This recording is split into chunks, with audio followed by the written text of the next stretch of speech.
Thanks for tuning in to TellyCast. Before you listen to the show, I wanted to let you know about TellyCast's new sister brand, The Drop.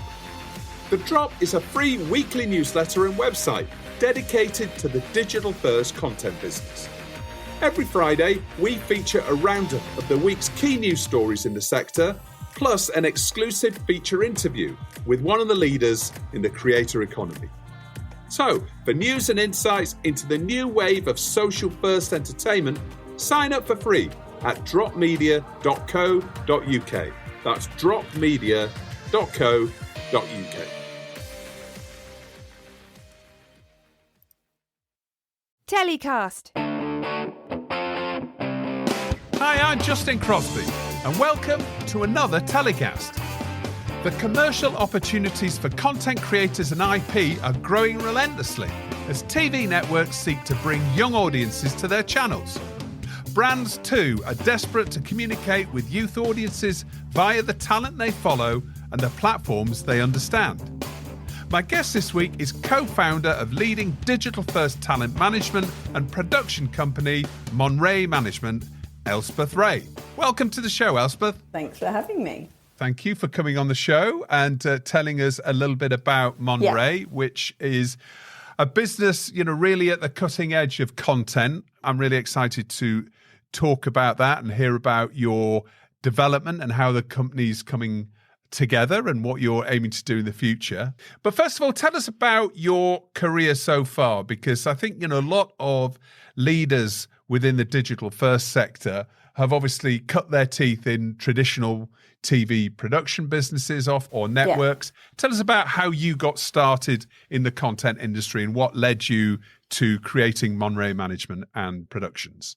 So I was at an events company called Media 10 in Essex for many years and working on big shows, big trade shows, based around design actually primarily. So I worked on one called Clerkenwell Design Week and then 100% Design, but the company owned the Ideal Home Show and Grand Design. So I really did cut my teeth there and I learned so much about marketing and B2B and B2C consumer marketing actually. So it was a really interesting way to sort of start my career. I then managed to get into Endemol around 2014 when they were just starting, or they just started to really look and invest in the digital kind of economy and the digital online creator world. They built this part of the company, Endemol Shine, called Endemol Beyond. And what they were doing there was they were trying to, they successfully starting up YouTube channels with talent from companies that they'd invested in, like OP Talent and various other ones. And they were building YouTube channels and doing a good job of it, actually. And I was brought in across one called Legends of Gaming. And the task was to create a live event around this gaming show. And I knew nothing about gaming. I still would know more, but I'm still not an expert. We made this amazing show at Alexandra Palace, and we did it for 2 years. And as part of that, one of the stars of the show was a guy called Dan TDM. There were many other stars, but he was one of them. We, myself and various other members of the team, Jules Fuller, Tom Greenwood-Mears, got on with him really, really well and thought, there's probably some kind of bigger live event here. Is there a tour even? And this was sort of in the time when, and it has changed the creator world and the online digital world. It's changed. And I'm not sure you could do this in the same way. But this was a time when everyone was just going mad for creators. Like, we want the merchandise, we want the tours, we want the DVDs, everything. And Dan is such a brand-friendly, kid-friendly offering. And he said, yeah, let's do it. And he just had a book come out. And so we took him on tour and sold over 250,000 tickets across the world and played the Sydney Opera House and all of this. And it was incredible. And off the backshot of that was Tom Greenwood-Mears and I set up a small indie label at Endemol, Endemol Shine, called Cut and Mustard. And we did lots more of these tours. And then I got pregnant. Yeah. Right. Okay. Well, that's the important bit. Exactly.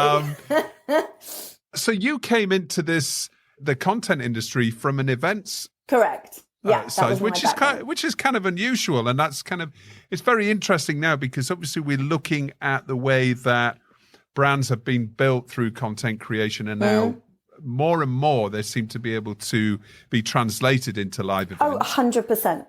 And I think Endemol were one of the earliest, or the most visionary companies, really, when it came to certainly digital first, but also exploitation of IP. Well, Endemol Shine built their whole kind of back catalogue on being able to distribute whatever they made, and hugely successfully, and reformatting and Big Brother all around the world, and Celebrity Big Brother and MasterChef. And so I learnt so much there.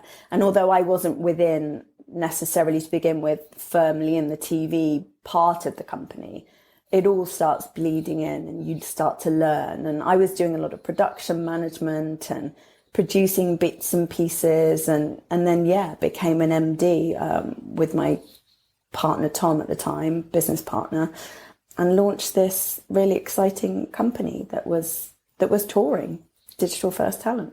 What came next then? You moved obviously onto Monrae. Yes. Tell us about Monrae Management and what you're doing now and what your business offers. In 2019, I got pregnant, and actually looking back, I'm glad it was then, because see, COVID happened. Endemol Shine got bought by Banijay, and lots of big changes happened in the company. I was quite lucky in a way that I made that decision then. I left on sort of my own terms, and I set up a sort of my own just company before Brona and I met properly and started working together. I was working still with Dan TDM, who's a big online digital star, and I was managing him. And then Brona, who I'd met briefly, Brona Monaghan, who's the other half of Monrae, she had been involved in the purchase of Dan's tour DVD at the BBC. And she was also a freelance talent manager, and her background was at Gleam Futures, who were a big industry-leading digital-first talent management company, which she covered my maternity leave for 5 months during those first heady, awful days of COVID, and essentially managed Dan and kind of got him through that and got me through that. And we came out the other side, and we immediately said, God, we'll just work together. Let's form something together, because it's a really strong unit, and my talent like you, and you've got some talent who hopefully might quite like me. So now we represent 8 to 9 of the world's, I'd say, some of the world's leading online digital talent in all genres, in not all, but in lots of genres, primarily gaming, which is strange because neither Brona or I are gamers ourselves. But I think it just shows you that you don't have to be kind of experts in that field if the people you're working with are experts, and what they need is someone to come in and help them perhaps diversify their business or help them lead them into a different area of the market. The strategic view they're looking for, yes, essentially. Correct. So you made an interesting point earlier about it was unusual that I came from an events company into this. Well, actually now I toured with Dan. Many of the other talent we work with have done live events, and we're about to go on tour with I won't say who, but another one of our roster on a big UK tour.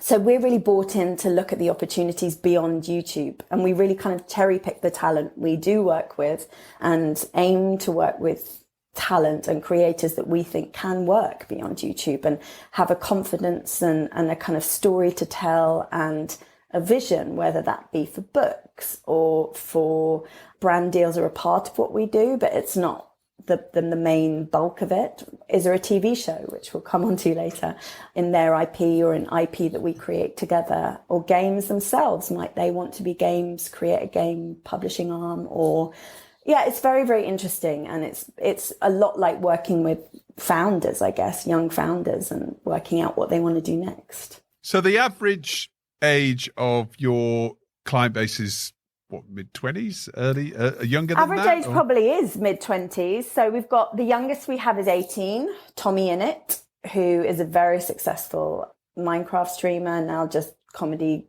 streamer and content creator. Dan, or Adam Savage, is my age, so 38. So I'd say late 20s. Well, late 20s is probably the average age. Yeah. And in terms of the platform that has really led to their success, is it mainly YouTube?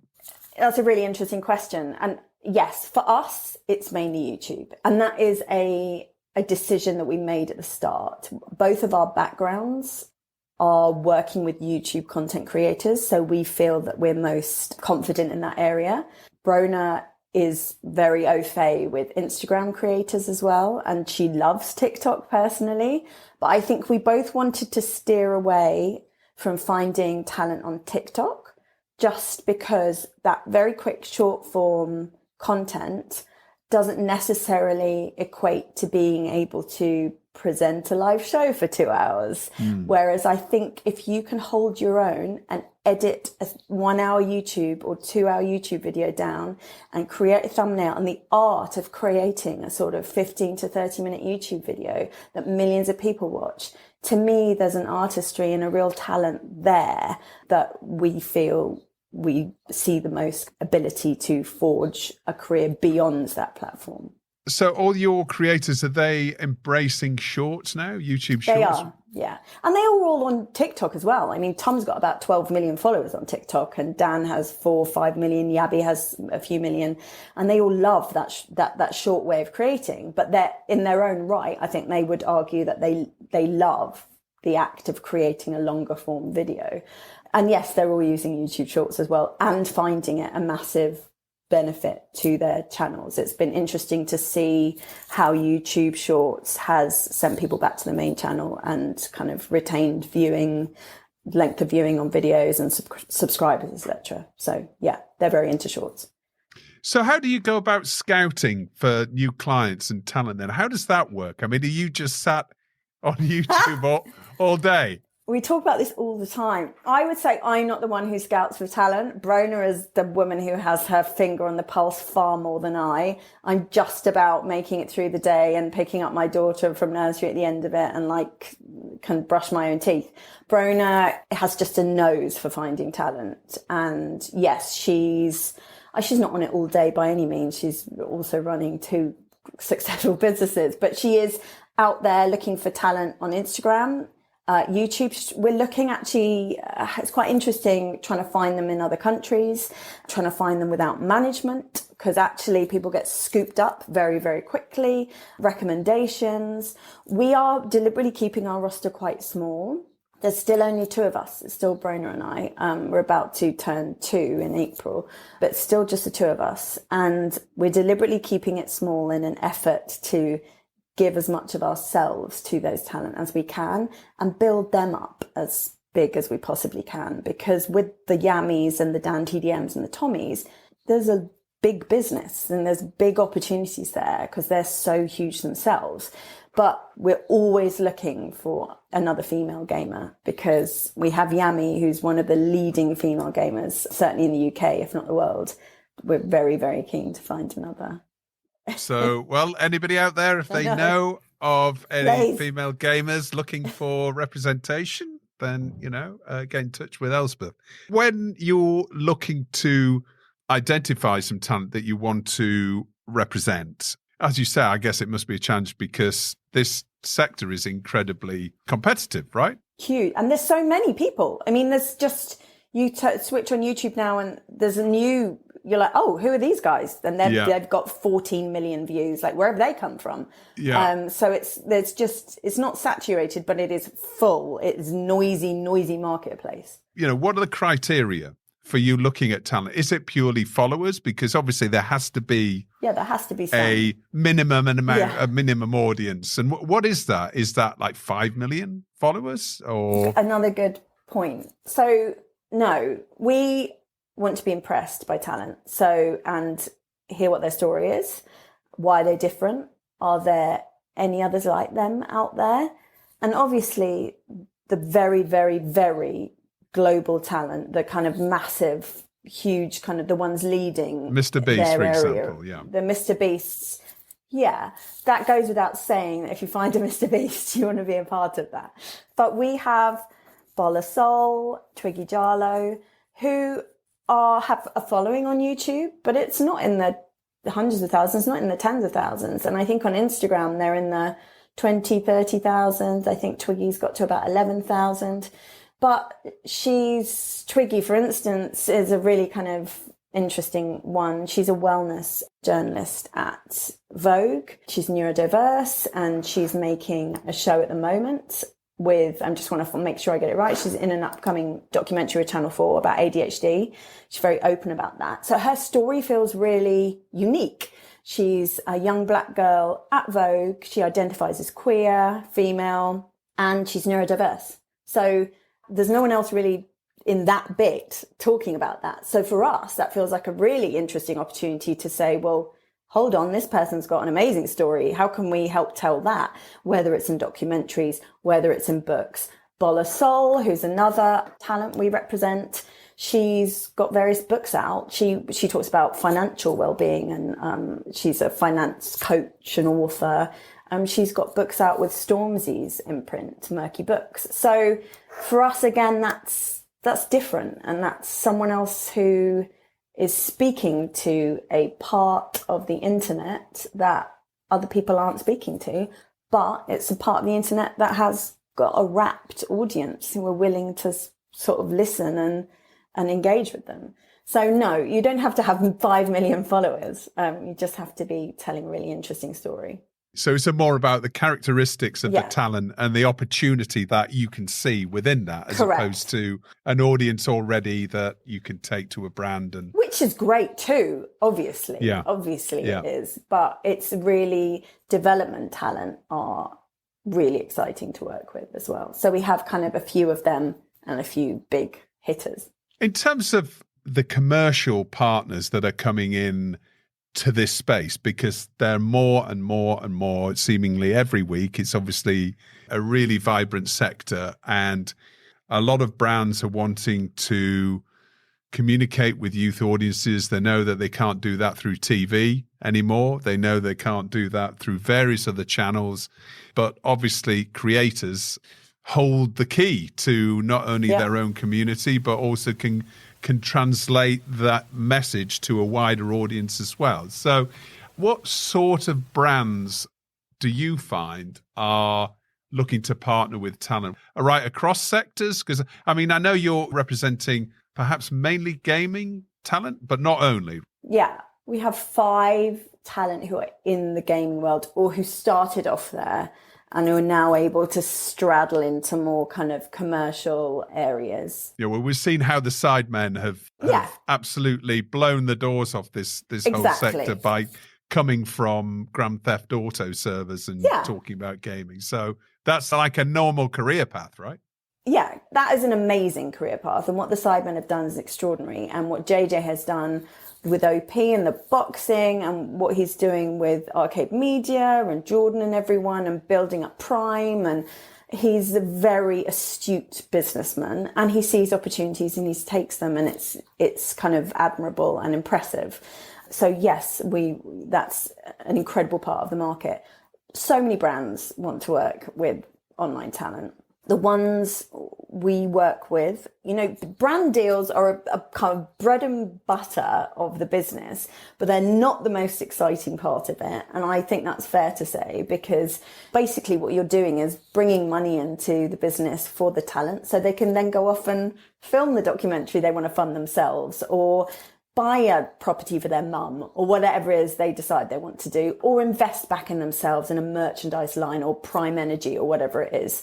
So they're a sort of necessary part of the business. And sometimes you work with incredible brands. You want to keep going back and back. Yami, for instance, who is the wonderful female gamer we represent, has just signed a deal to become an ambassador for Lego for the year. And Lego is such a perfect fit for Yami. It's wonderful, kind of young. She's very brand kid friendly. All of her content is really, really appropriate, and Lego see that and they'll immediately switch onto it. Talk Alive work with Yami. She's had kind of perfume brands, fashion brands. She did some stuff with Minecraft and Burberry. And then you have the more traditional gaming brands, the big publishers like Nintendo who want to work with Dan. And then you get onto really interesting things, which is why Brono and I set up Monrae Productions, where a commissioner will say, well, hold on, I've got money here I want to spend creating a new TV show for a younger audience.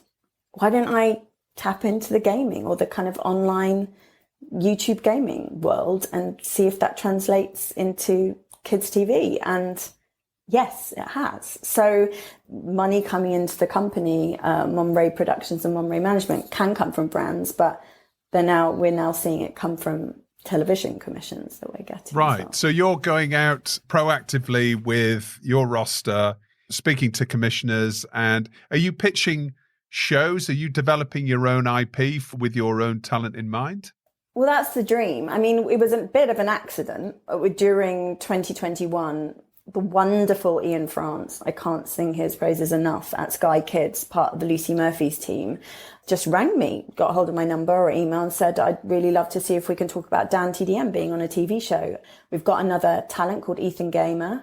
Has he been on TV before, Dan? Dan had been clipped on TV, and when he'd done his tour and his book and his arena tour that we'd done with him, he had done a lot of press, but he'd never have like a show featuring him. No. That's extraordinary. It was amazing. By the way, if anybody hasn't come across Dan TDM, if you've got kids, ask them. But if you haven't, just explain about Dan TDM's success and who he is and where he's come from and what sort of level of success he has.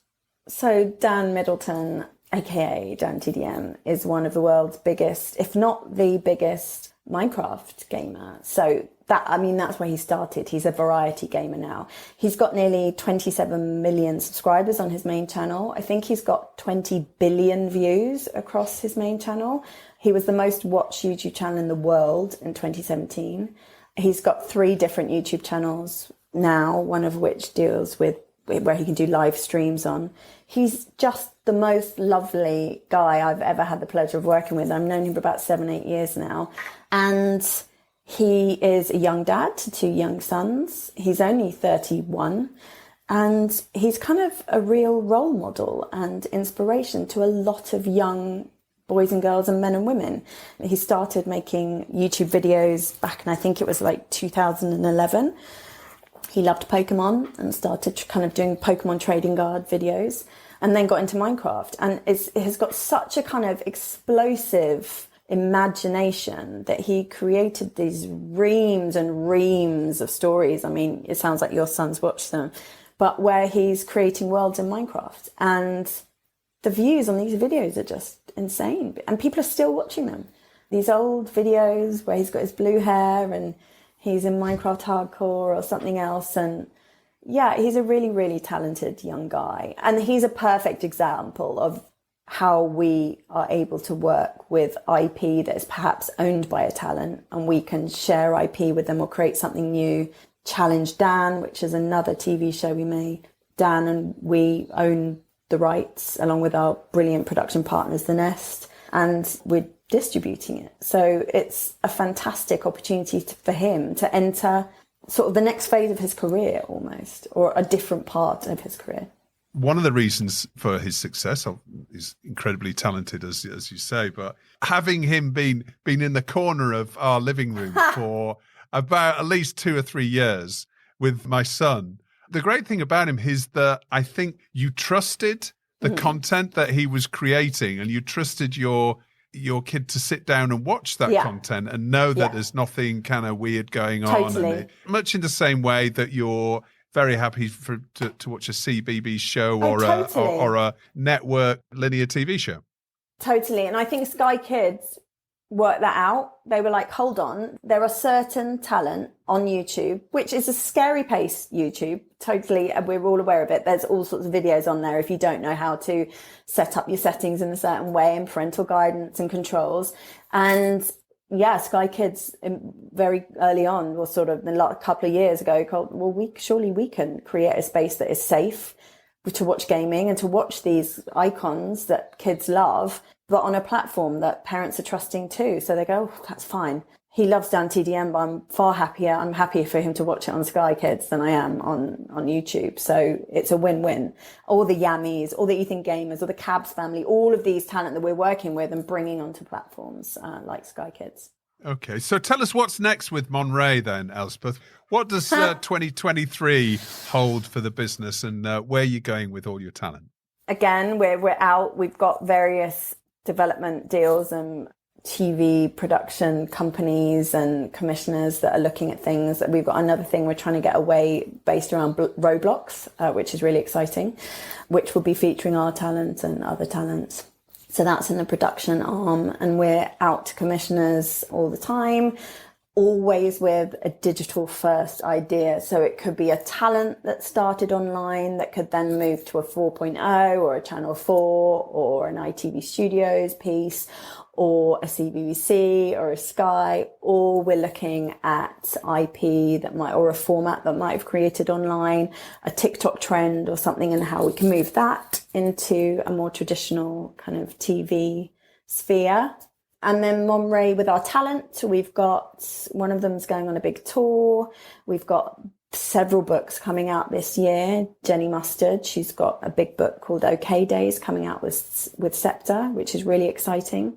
And we're just, talking about exciting business opportunities and whether we set even another company up to look at more opportunities for diversifying online talent businesses and strategies, essentially.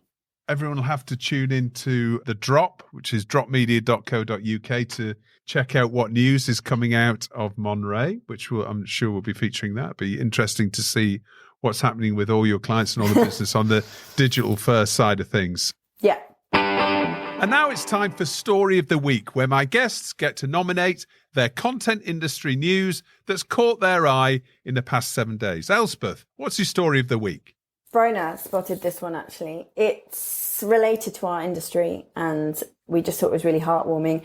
A Black British family, Nigerian and Ghanaian, have been commissioned to create a new television show about their daughter's life, which will be called Amma's Story. This young girl, their daughter, Elise, had been unable to find a costume that she was happy to wear for World Book Day a few years ago. And she went dressed in traditional African dress and then felt, I think, quite embarrassed felt that she wasn't felt comfortable and wanted to sort of go home and change into one of the more traditional Disney princess or whatever it was. And this family have created a series of books that have done really, really well, completely off their own back, and a small animation about this. And it's got commissioned by Lucy Murphy at Sky Kids. And I just think it's an amazing example of making TV in a totally non-traditional way and being able to showcase that anyone can make good content, basically. So that's my Story of the Week. They've never made any TV shows before. They've got no experience whatsoever, and they've just... And I love it. And I kind of love that they've uploaded a little short to YouTube, which they've, again, animated themselves. I think mum works in child safeguarding and dad's an airline pilot. And they've just gone and done it to make their daughter feel like she has a space and she should be represented. And good on Lucy Murphy for going, brilliant. More kids should see this. And I just, really thought it was a brilliant story. Very cool. And this the guys at Wild Seed have produced the show for Sky. I'll put a link in the episode description to this story because it is a really inspiring story. So thanks for highlighting that one for us, Elspeth. And now it's time for you to nominate your hero of the week and who or what you're telling to get in the bin, Elspeth. So first of all, who's your hero of the week? I thought long and hard about this. My hero of the week actually is working parents, because it was half term last week and it was, I don't know if I'm allowed to swear, but it was a bit of a shit show over here, just sort of throwing our daughter back and forth at each other. And I just have the utmost respect for men and women who are juggling full-time heavy jobs and bringing up the next generation and attempting to bring them up in an acceptable, positive way. And it's not easy. And I have a 3-year-old, and I never thought it would be easy, but I don't think I thought it would be quite as hard as it is. And I'm very lucky to have set my own company up to be able to kind of finish when I need to and run. So my heroes are working parents trying to make it work when the childcare costs in this country, preschool, are appalling. So they are my heroes. I can already hear a resounding support for that in the earphones here. Everybody that has kids is certainly seeing the challenges of doing that. Well, it's so easy for you. You can just sit them down in front of YouTube. Sit them in front of the screen. Just take them to Dan's house. Exactly. Yeah. There we go. And how about in the bin? Who or what's going in the bin, Elspeth? Oh, I think this might be a bit divisive, but I hate LinkedIn. So yeah, I know I should be more pro LinkedIn. There is a certain area of LinkedIn that becomes sort of a bit virtue signally for me that I find very, very hard. And I think LinkedIn, when used properly, in my opinion, or kind of using to talk to people about business. And obviously I want people to be able to shout about their work and their positive work stories. But it's not for me, LinkedIn. What is it? What is it that you don't like about it? I mean, is it the self-styled gurus that we see on there? Yes, it's them.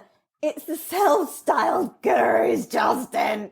Because God, what is a guru? How is anyone a guru? I'm learning all the time. So yes, I find them tricky. Also, I just find it quite personally unnatural. I find it quite uncomfortable to write about what I've done and why people should feels like forced congratulation. I don't know. It all gets cringy for me. Humble bragging. That. Humble bragging. I don't know. Okay, humble bragging and self-styled gurus on LinkedIn are all going in the bin. Yes, all please. Right. Okay. Elspeth, thank you so much for coming on the show this week. It's been really nice to speak to you, and really refreshing to hear somebody who's come from out with the content industry and seeing and seeking and building opportunities for clients who are doing really well in the digital first sector, but also just the whole opportunities around content are really exciting now. So it's really lovely to hear about you and your young business. And I wish you all the very best of luck with the management side and the production side. So we'll be looking out for what's next from you guys. Oh, thank you for having me, Justin. Thanks for coming on the show. Okay. Well, that's about it for another TellyCast. Thanks for listening. Hope you enjoyed it. If you did, please share it with friends and colleagues. And don't forget to check out TellyCast's sister brand, dropmedia.co.uk, for all your digital first industry news. This week's show was recorded in London and edited, as always, by Ian Chambers. Until next week, stay safe